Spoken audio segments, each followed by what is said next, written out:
Margaret Dow from Yale University. And guys, many of you probably heard me spoken about Ivy League schools in the Prep for College class in Avid.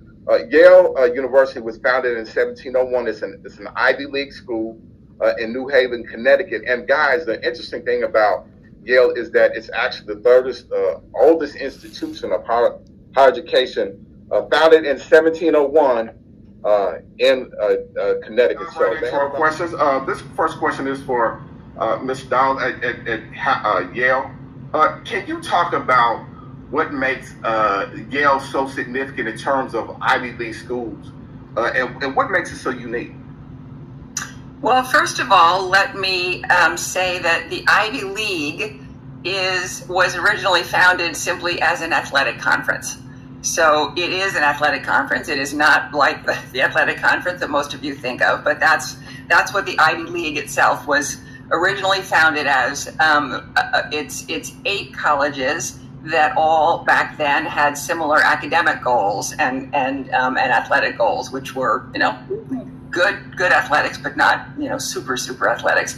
I think it has come to represent, and Yale, I think, certainly represents the schools that are very, very strong academically and are appropriate for students who are really interested in learning and in working hard, in going to a liberal arts college. First of all of them are liberal arts institutions, and one of the things that a lot of students get confused about, I think, is, so what's liberal arts? Does that mean I'm studying art?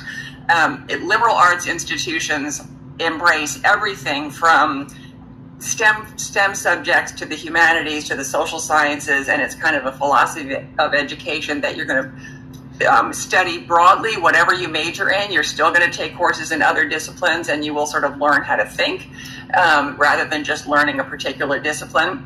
And I think that Yale is a place where students are excited about learning. They're very strong academically, but they're also very excited about non-academic things.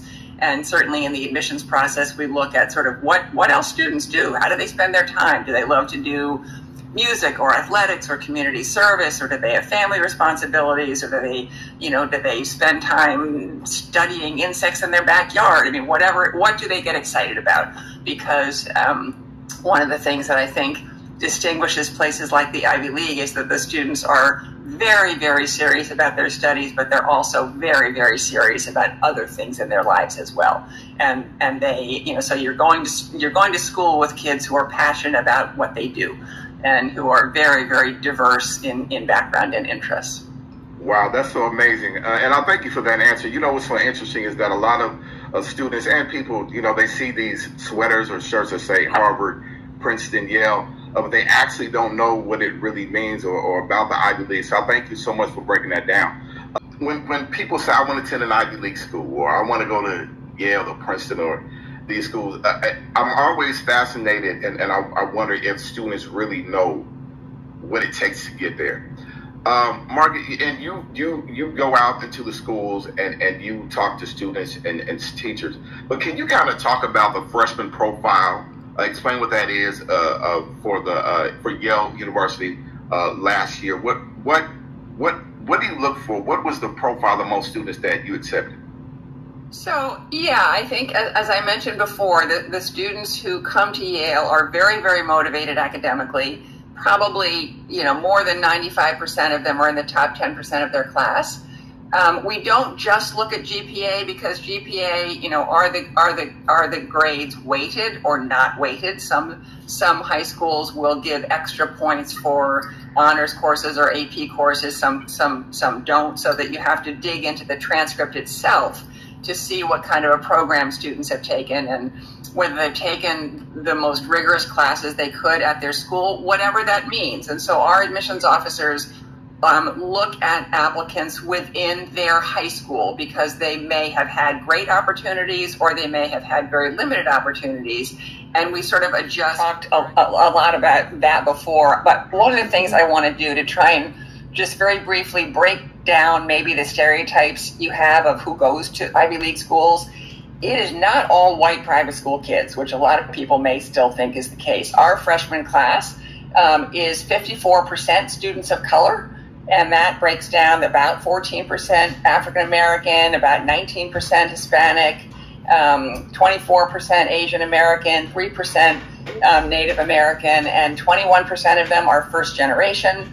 About a quarter of them are receiving Pell Grants, which is for low-income students. So, there's just tremendous, because the colleges, the Ivy Leagues have done so much recruiting off the beaten path for so long, and we really, really value diversity in every way you can define diversity. So, if you're worried about whether there are going to be kids who look like me at a place like Yale, there absolutely are. And there's a, tremendous amount of support for low-income students or first-gen students or, cultural houses on campus and whatnot. So it is no longer the place that a lot of kids might still assume. It was a very different place 40 years ago, but pick courses starting in 9th grade that are going to put you on a path to get to more advanced courses in your upper school years.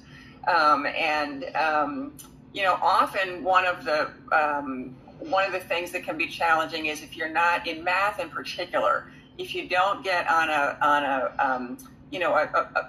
pretty challenging math curriculum start, a lot of kids take algebra in the 8th grade and then they advance from there, and to when you have the choice to take a course at an honors level or not an honors level, if you feel that you can handle it, not necessarily easily, it might be a challenge, but if you feel that you could handle it, try and pick the honors level course, because that will put you in a good position to move up a level the next year and take the next honors level course. And maybe it means that if your school offers AP courses, in the junior and senior year, that you'll be able to take some of them.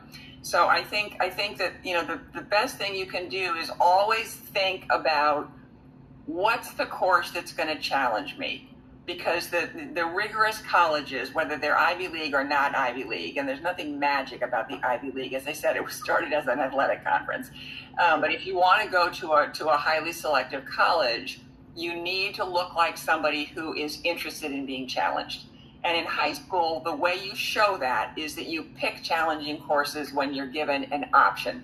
That does not mean that every single course you take has to be an honors level course, or when you're a senior, every single course has to be an advanced placement course, because you have to live, you have to sleep, you have to have time for friends and family and to do other things that you love. But when you're given choices and when you're talking with your folks about, what courses you're going to pick, the more challenging of the options that you're considering, if you feel like you're up to it academically. I think that's probably the most important thing. But then also pursue things that you love.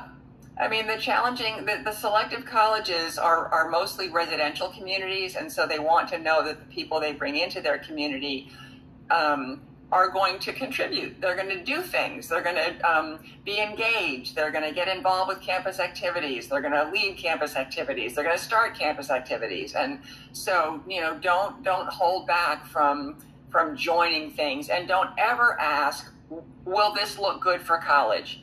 You need to do things that you love. And if you're pursuing things that you love, you will be much more convincing when you're applying than if you did it because your mom said it would be good, or your counselor said it would be good, or you read in a book that it would be good. If it doesn't ring your chimes, forget it. Don't do it.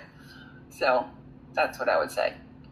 That is so amazing. And so guys, you heard firsthand. So now you can go home and your parents ask you, how was school today? Hey, whoever you live with, I learned about what it takes to get into one of Ivy League schools.